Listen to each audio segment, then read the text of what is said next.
तीन दोस्त और उनकी अनोखी दुनिया शहर के बीचों बीच एक पुरानी बिल्डिंग थी, जिसके तीसरे माले पर तीन दोस्त राजू, वीरू और मुन्ना एक छोटे से फ्लैट में रहते थे। तीनों की दोस्ती कॉलेज के दिनों से चली आ रही थी और अब नौकरी की तलाश के बहाने शहर में साथ रहते थे। हालांकि नौकरी ढूंढने से ज्यादा उनका समय मस्ती, शरारत और अजीबोगरीब मुसीबतों में फंसने में बीतता था। राजू तगड़ा और आलसी था। उसे खाने और सोने के अलावा किसी चीज में दिलचस्पी नहीं थी।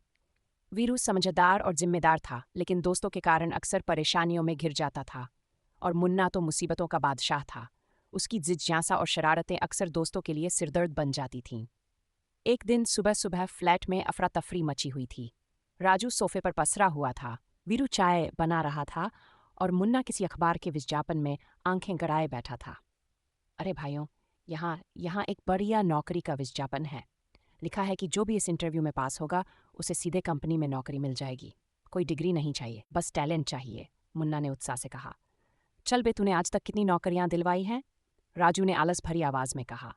अरे इस बार पक्का है, चलो तैयारी करते हैं, वीरू ने चाय देते हुए कहा। मुन्ना अखबार लेकर खड़ा हो गया। तो तय रहा, कल सुबह हम तीनों इंटरव्यू देने जाएंगे। अगली सुबह तीनों ने अपनी सबसे अच्छी शर्ट पहनी और इंटरव्यू के लिए निकल पड़े। लेकिन जैसे ही उन्होंने कंपनी का गेट पार किया, मुसीबतों का सिलसिला शुरू हो गया। सबसे पहले राजू का बेल्ट टूट गया और उसकी पैंट ढीली हो गई। वह पैंट संभालते संभालते अंदर पहुंचा। उधर वीरू का रिज्यूमे हवा में उड़ गया और वह उसे पकड़ने के लिए पूरे ऑफिस में भागता रहा। और मुन्ना तो किसी केबिन में घुसकर गलत आदमी को ही अपना इंटरव्यू देने लगा। जब तीनों आखिरकार सही कमरे में पहुंचे तो सामने एक सख्त चेहरे वाले मैनेजर बैठे थे। उन्होंने कड़क आवाज में कहा, यह इंटरव्यू आपके टैलेंट पर आधारित है। बताइए, आपके पास क्या खास हुनर है? राजू ने आलसी अंदाज में कहा, मुझे सोने में महारत हासिल है। कोई भी परिस्थिति हो, मैं आराम से सो सकता हूँ। वीरू ने सिर पकड़ लिया। मुन्ना ने छट से कहा, और मुझे शरारतें करने में महारत है। मैं किसी भी जगह मस्ती फैला सकता हूँ। अब मैनेजर का चेहरा लाल हो गया, लेकिन वीरू ने तुरंत स्थिति संभालते हुए कहा, और मैं समस्याओं का हल निकालने में माहिर हूँ। इन दोनों दोस्तों के कारण मुझे हर दिन नई समस्या का समाधान खोजना पड़ता है।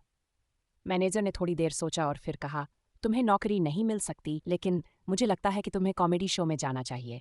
तुम्हारी टीम तो लोगों को हंसाकर लोटपोट कर सकती है। बाहर निकलते ही तीनों हंसते हंसते लोटपोट हो गए।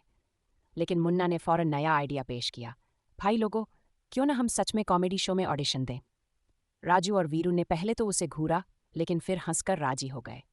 अगले दिन तीनों ने एक लोकल कॉमेडी शो में ऑडिशन दिया। मुन्ना ने स्टेज पर जाकर ऐसी शरारतें की कि जज भी हंसते हंसते कुर्सी से गिर गए। राजू ने अपने आलसी अंदाज में जोक सुनाए और वीरू ने अपनी समझदारी भरी कॉमेडी से सबका दिल जीत लिया। नतीजा यह हुआ कि तीनों को शो में चुन लिया गया। धीरे धीरे उनकी लोकप्रियता बढ़ती गई और देखते ही देखते वे पूरे शहर के फेमस कॉमेडियन बन गए। अब वे नौकरी के लिए नहीं, बल्कि लोगों को हंसाने के लिए जाने जाते थे। आखिरी सीन में तीनों फ्लैट में बैठे थे। राजू सोफे पर लेटा हुआ था, मुन्ना मस्ती कर रहा था और वीरू चाय बना रहा था। अचानक दरवाजे पर दस्तक हुई। मुन्ना दरवाजा खोला तो सामने वही सख्त चेहरे वाला मैनेजर खड़ा था। उसने मुस्कुराते हुए कहा, मुझे भी हंसने की जरूरत है, क्या मैं अंदर आ सकता हूँ? और फिर कमरे में ठहाकों की आवाज गूंज उठी। समाप्त।